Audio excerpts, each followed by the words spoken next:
Michael, great to have you here with us in person. Great pleasure here. Glad I got on the 7 a.m. train out of London. The early bird catches the worm, as we say in English. So let me introduce you and the Social Progress Imperative properly. It's a global nonprofit that uses data to influence policy and investment decisions to create positive social and environmental outcomes. The SPI has more than 70 partners in 45 countries, and your social progress index and indicators is being applied as we speak to build back better in the wake of the pandemic. So tell us exactly what is the Social Progress Index, please. How did it come about, and how is it being used? Well, all that talk earlier about 5-year plans got me thinking about Joseph Stalin. Joseph Stalin goes to visit a collective farm, and he sees an old woman working on the collective farm, and he says, "Comrade Babushka, how is production going against the 5-year plan?" And the woman says, "Comrade Stalin, it's going very well. We've produced so many potatoes, they could reach all the way to God." And Stalin says, "That's very good news, Comrade Babushka, but I must correct you. There is no such thing as God." And she says, "Comrade Stalin, there's no such thing as the potatoes." I like it. And the point of the story is that measurement matters. We can talk about anything we like, but unless we're measuring it, we're not talking about it meaningfully. And that's why I'm in the measurement game. I'm an unapologetic empiricist. I think if we want to create the world that we want, we have to measure it in terms of the world that we want. And that's the business I'm in. It might be worth actually, given what we've heard already and what's coming up, just give a bit of landscape around this whole GDP, beyond GDP space. Can you hear Michael properly? Can you hear me all right? Yep, great. Okay. No. Do you want to hold your mic a little bit closer? A little bit closer. Here we go. So first of all, let me say something in praise of GDP. GDP gets knocked a huge amount. But remember, it wasn't handed down from God on tablets of stone. It was created in the winds of the global financial crisis of the 1930s, the Great Depression. And it was part of a real fundamental shift in how we thought about economic policy. Before then, the main objective of economic policy was what was known as sound finance, protecting the value of currencies against gold. And to protect the value of your currency, you would basically do anything to your population, impose recession, unemployment, whatever. So the GDP revolution of the 1930s was about saying, no, actually growing the pie so that people aren't thrown into poverty, aren't thrown into unemployment, really matters. And that was a really important positive shift. And I think we must remember that. Now, the problem, of course, is that GDP is incomplete. It doesn't account for all our activity. Some of the things it counts are things that are pretty bad, like bombs and prisons. And there are plenty of things it doesn't account for, like other impacts on our lives, environmentally or socially, etc. So GDP is positive, is a useful tool, but it's an incomplete tool. And so what we've realized is that GDP has helped our world lift hundreds of millions of people out of poverty.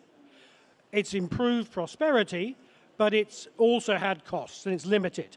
And therefore, we're in the kind of beyond GDP space trying to find better solutions. So one way you can deal with that is by trying to adjust GDP. And there's a whole body of very respectable work on adjusting national income accounting, and I really recommend it to all of you who want to go to sleep at night, because it's incredibly boring. But it's very valuable. But that's not what we're doing. There's another space which is to say, well, how can we tweak our model with some complementary measures? And one of which, of course, is the godfather of this, is the UN's Human Development Index. That was created about 30 years ago, creating a composite measure of human development that includes a little bit of GDP, some health, and some education metrics. We came into this process really on the back of the 2008 financial crisis, thinking about how do we build back better. And what we found looking at that Build Back Better challenge was that Human Development Index was just a bit too limited. It had two problems. One is it includes GDP in the model. Why are we including GDP in the beyond GDP model? And secondly, it's only measuring a very narrow definition of human development. So what we've done with the Social Progress Index is build a more comprehensive measure of social progress, explicitly not a measure of happiness. So we're not measuring whether you live in a happy society. That's a different question. We're asking whether you live in a good society, one where there's a real rights-based, capabilities-based approach. And so then we measure that using 53 different indicators to give a holistic sense of social progress that we can then compare to economic progress and understand this beast that everyone wants, but we struggle to define, which is inclusive growth. And just to finish, I mean, the one headline finding we get is that economic growth is not a bad thing. It's actually really important for driving social progress, but it's not the whole story. At every level of GDP per capita, some countries are better than others at using those economic resources to turn that into real social progress. And that means there are opportunities we can harness to do that. Okay, thank you. So let me just recap here. Bhutan, GNH, 277 indicators plus GDP. I think that was Karma said earlier. And you're saying, so SPI is 57 indicators, did you mention? Yeah, I mean, it's not about the number. There's nothing meaningful number of indicators. Can you tell us what some of these indicators that make up the SPI are? So what we do is we say that essentially a good society is one that does three basic things. One, gives everyone the basic needs of survival: food, water, shelter, safety. So malnutrition rates, murder rates, road traffic accident rates. Secondly, does your society give everyone the foundations of well-being: education, health, access to information, and environmental quality? And then thirdly, does it give you opportunity in terms of rights and freedoms and access to advanced education? So those are the things that we pull together into that framework. And we anchor it very much in the Sustainable Development Goals. Because I think that's a really important prize that we have in the world at the moment, is we do have a consensus about the kind of societies we're trying to build. And that's been agreed by every country of the world in the Sustainable Development Goals. The only problem is that the Sustainable Development Goals, as they exist, are currently impossible to manage. I mean, no rational organization would try and inspire the world with a number of goals that's a prime number higher than 10. I've been talking about this for 7 years. I still can't name all the 17 SDGs. There are 169 targets, and there's so many more sub-targets. The SDGs are not a practical tool, but what we're trying to do with Social Progress Index is fill the gap and create a practical tool to measure progress against the SDGs for countries, cities, regions, communities. Okay, so we've heard about the HDI and what you believe are some of the limitations there, the SDGs, and why you think they can be more difficult. And so SPI is, for you, a more practical, pragmatic tool for people to use. That's right. We're really kind of pragmatic people. And the chair of our advisory board is Michael Porter from Harvard Business School. And one of the reasons we asked him to lead this effort is that he's had a huge impact on the world with his work on competitiveness, using data to drive real change. And this is the thing, when you define these tools, you've got to think about how are they going to be practical in driving change in the world. Perfect. And that's how we've used the Social Progress Index. ChangeNOW is all about practical solutions, not just the ideas. How do we put them into practice? So thank you very much for, and that's actually a great segue now. I see that we have Johan Rockstrom with us also. Johan, welcome to ChangeNOW. Can we hear you? Let's do a quick sound check. I hope you can hear me. We can hear you loud and clear. Welcome, welcome, Johan Rockstrom, to ChangeNOW. You're the director of the Potsdam Institute for the Climate Impact Research. Let me just introduce you properly, actually, so that our audience knows who you are. You are known for the development of the Planetary Boundaries Framework, which has since become a standard for sustainability science. You're deeply involved in research activities covering a range of topics related to the Earth system and global sustainability in the Anthropocene, and with an overarching research question of what is the safe operating space for humanity's future on Earth, and which sustainable transformations can take us there.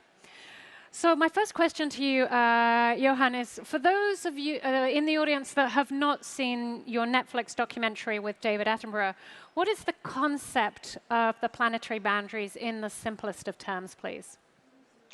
Yeah, thanks. And the planetary boundary framework comes out of 30 years of scientific advancement. So it's number one that we've entered a whole new geological epoch. We're in the Anthropocene. We're now hitting the ceiling of the biophysical, hardwired processes that keeps the entire Earth system stable. We're approaching tipping points, and this is now scientifically well established. And we also have a reference of a livable Earth. We know that the Holocene, since we left the last ice age 12,000 years ago, is a remarkably stable planet, which enabled civilizations to develop as we know them. And when you package all this evidence together, we're in the Anthropocene, we have tipping points, we need to maintain and safeguard the Holocene, two questions arise scientifically. One is, what are the Earth system processes that can keep the planet in a Holocene livable state? And secondly, can we, for each of those systems, define scientifically boundaries within which we have a safe operating space, a high likelihood of maintaining a livable Earth system that can support all future generations and life support systems on Earth, but beyond which we enter danger zones where we risk triggering interactions and feedbacks and irreversible change and potentially catastrophic tipping points. So there you have the planetary boundary theory. We've invited disciplines around the world from all Earth sciences and identified 9 systems and processes that we have now really strong scientific evidence that these 9 contribute together to regulate the state of the planet. Interestingly, and not surprising to anyone, climate is one, but only one of the 9. But there you have, of course, biodiversity, land system change, the bloodstream of the whole Earth system, the hydrological cycle, the 2 sister cycles to the carbon cycle, namely the nitrogen and phosphorus cycle, air pollutants, chemical loading, stable ocean, and finally, the big 2 aliens, namely loading of chemicals and air pollutants. The stratospheric ozone layer is the 9th one, the one protecting us from dangerous UV radiation. So the planetary boundaries define the 9 large biophysical systems that we all depend on as commons to regulate the state of the planet.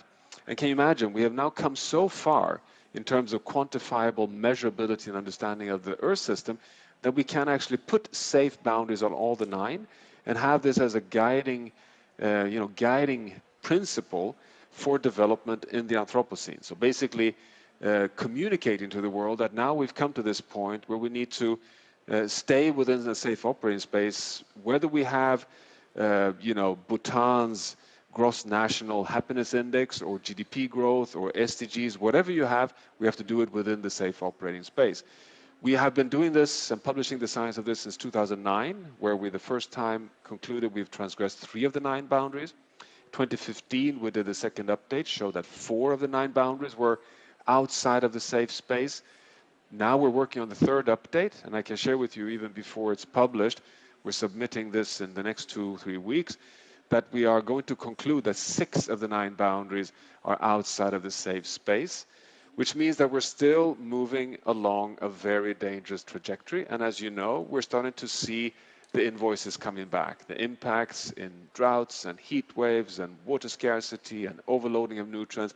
All these are piling up in ways that are actually threatening the stability of societies for all future generations. So we have so much evidence that we need this systemic framework for us to have a chance of delivering on everything that Michael and the discussions you had earlier with our friend from Bhutan were emphasizing.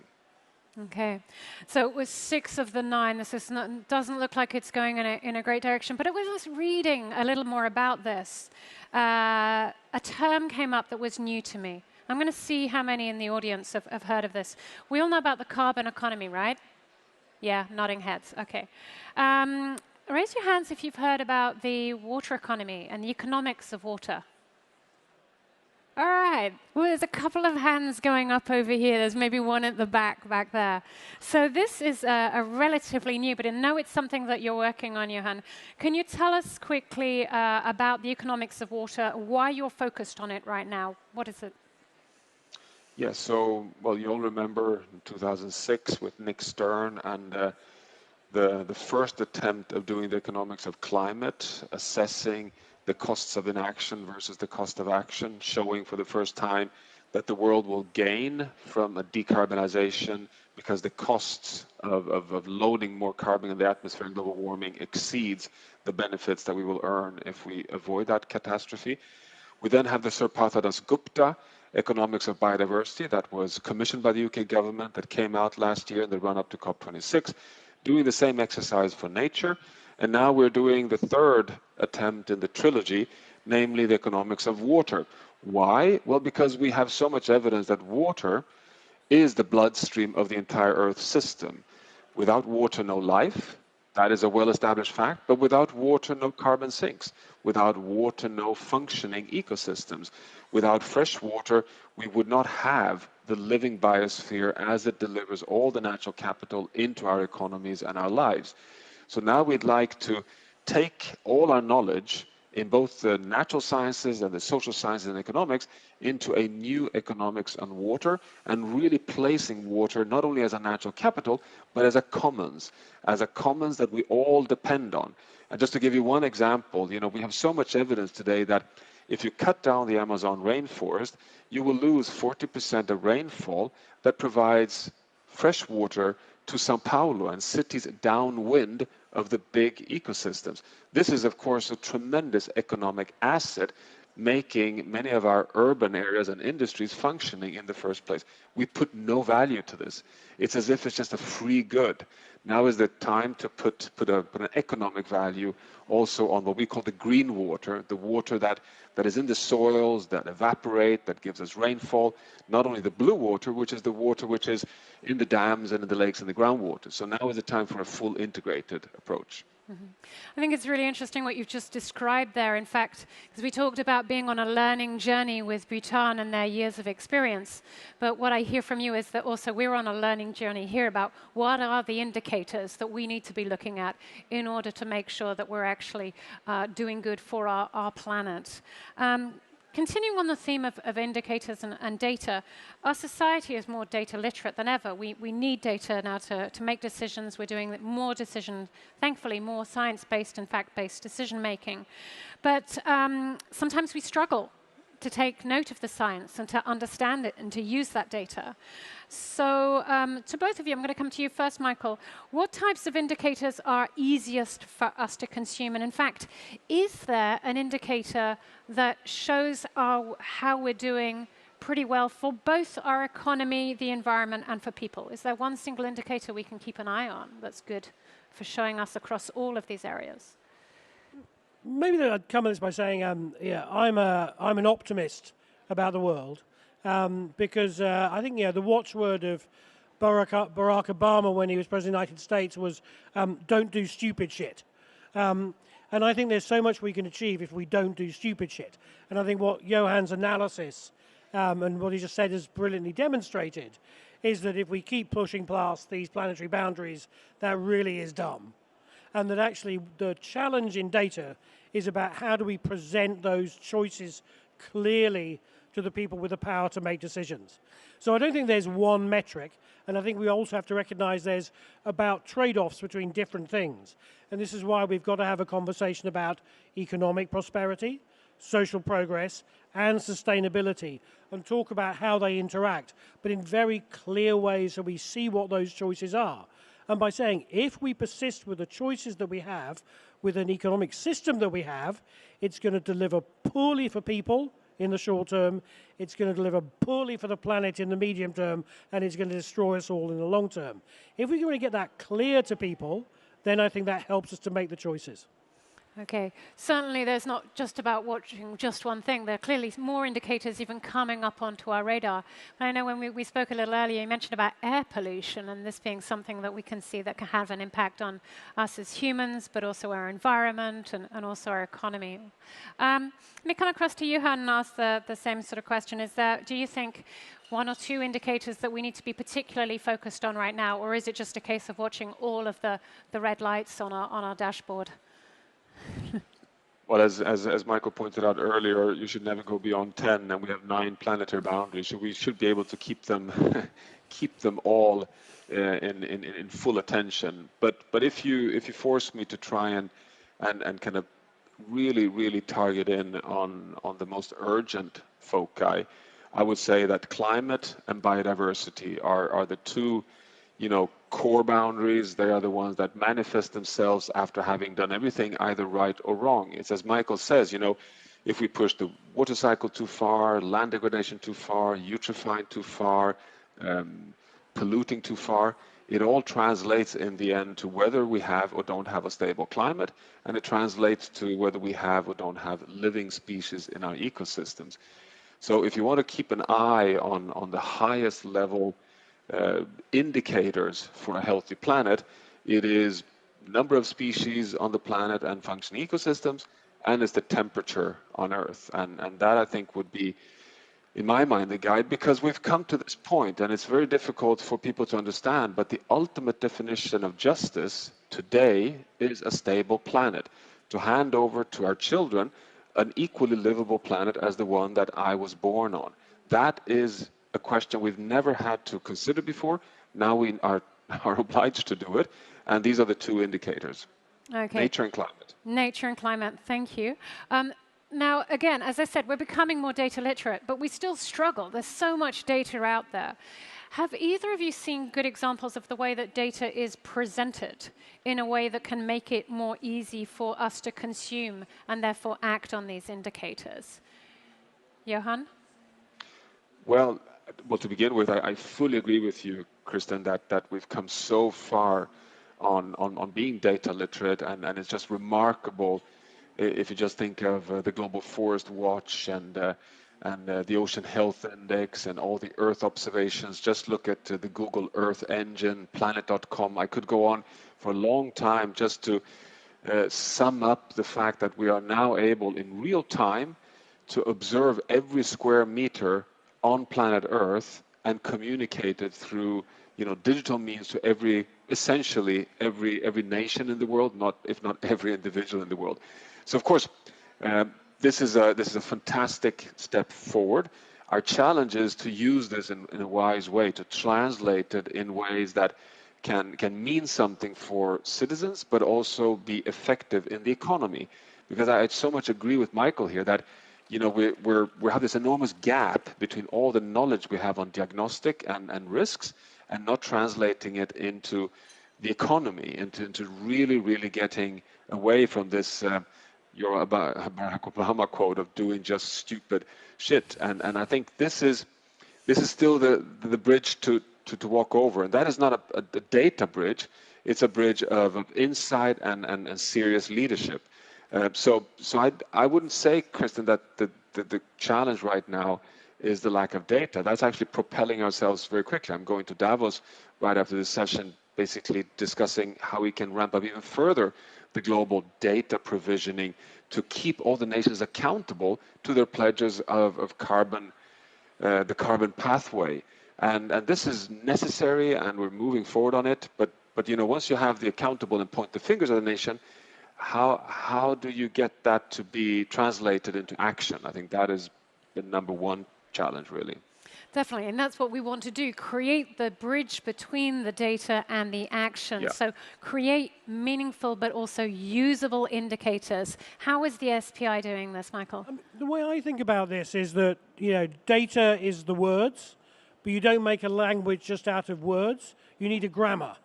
And that's what we're trying to do, I think, with tools like Social Progress Index, what Johan's doing and others, is building a way of structuring this conversation so that we can talk meaningfully about the choices that we face.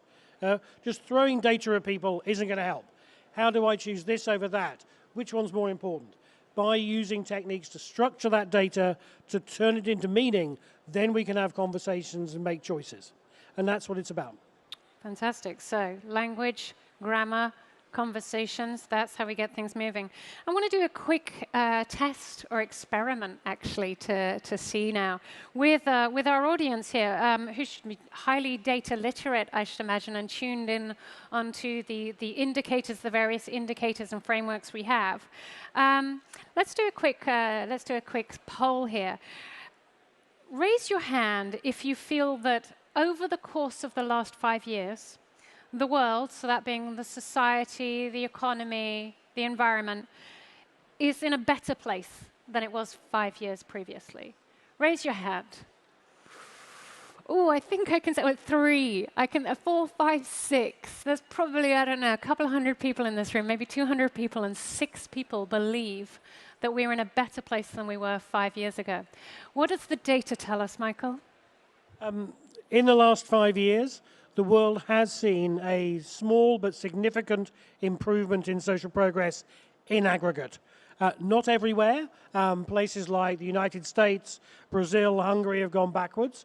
The biggest progress has been in developing countries who may not be represented here, and it's not on every issue. Some issues have gone backwards, some have gone forwards. Big improvements in access to mobile phones, big steps back in rights, big problems on climate. But in aggregate, it's got a bit better. Okay, so Michael is saying that based on the data, we're in a better place. Johan, what does your data say? Well, it's a mixed picture, as Michael says, and you have short-term and long-term implications. You can have short-term gains, but we see more and more indications of sliding slowly but surely in the wrong direction. And one of the sliding in the wrong direction is that we are seeing indications that societies are losing resilience, meaning that we see the implications of, let's say, a globalization that has operated in turbo mode, focusing entirely on optimization, on value, on all steps in value chains, which has led us to fragility. For example, many of the rich countries in the world are today to 40 to 50% dependent on imports of food for the provision of their citizens. They're dependent on imports of inputs to all forms of industry, but also fertilizers to agriculture.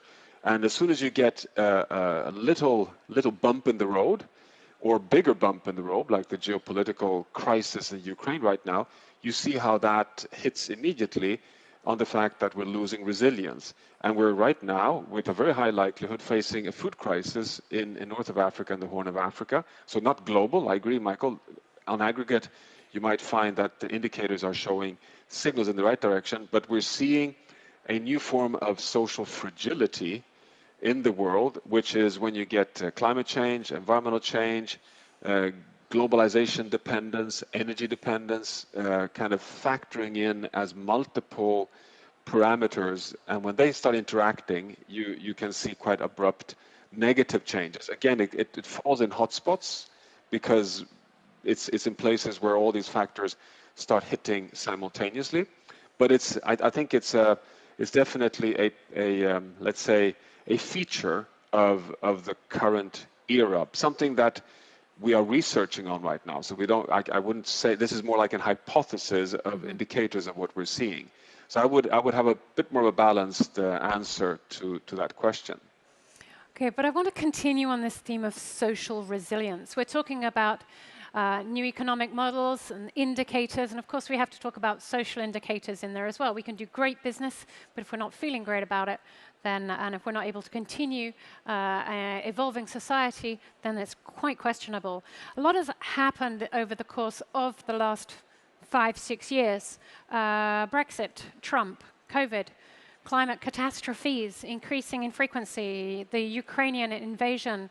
How has these social, economic, political events actually changed how we respond to data? And in fact, even the indicators, the type of indicators we're looking at today. Do you think that these events have changed the data that we're looking at and the indicators we're using, Michael?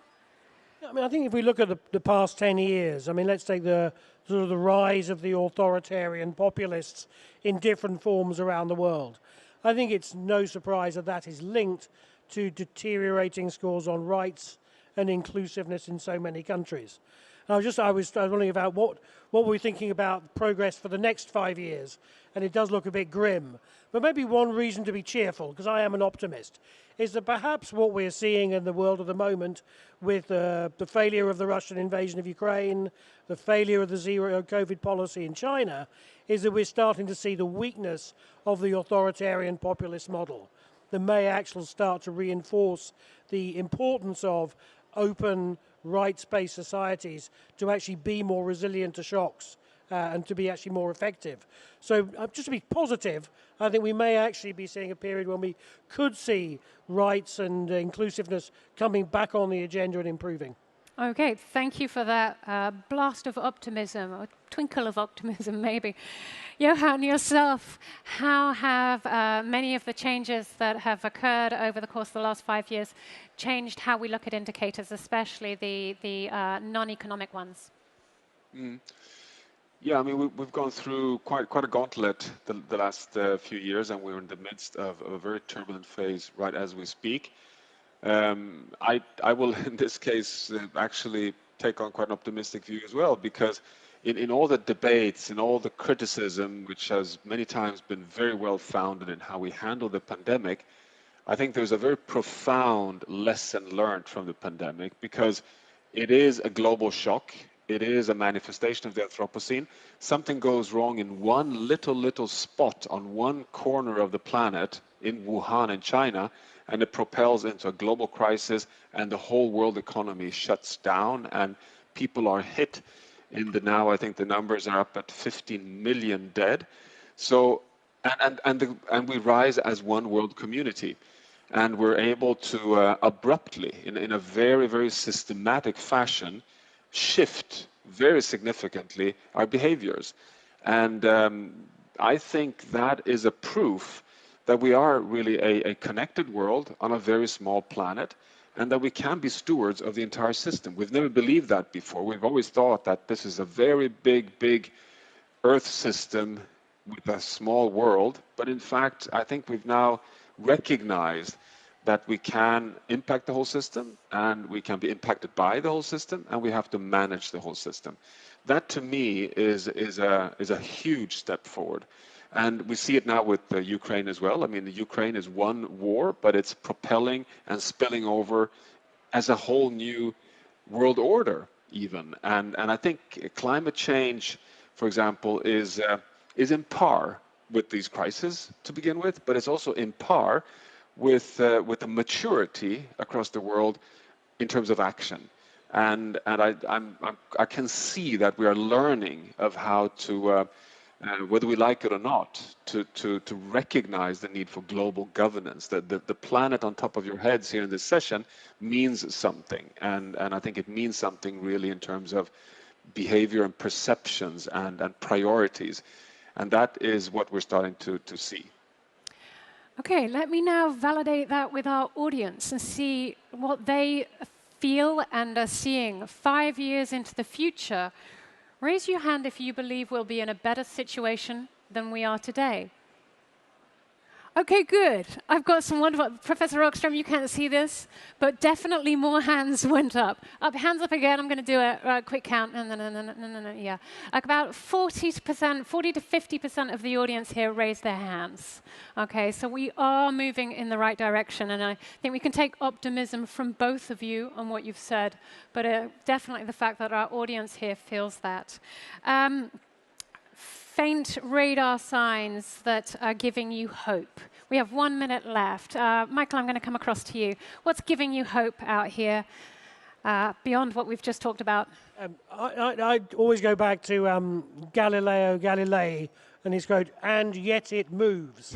And I think that's the thing, we can often forget about all the progress that is happening, all the determination that we have, and sometimes, to our surprise, we actually can achieve things, and yet it moves. Progress does happen. Progress will happen. Wonderful. Thank you very much, Michael.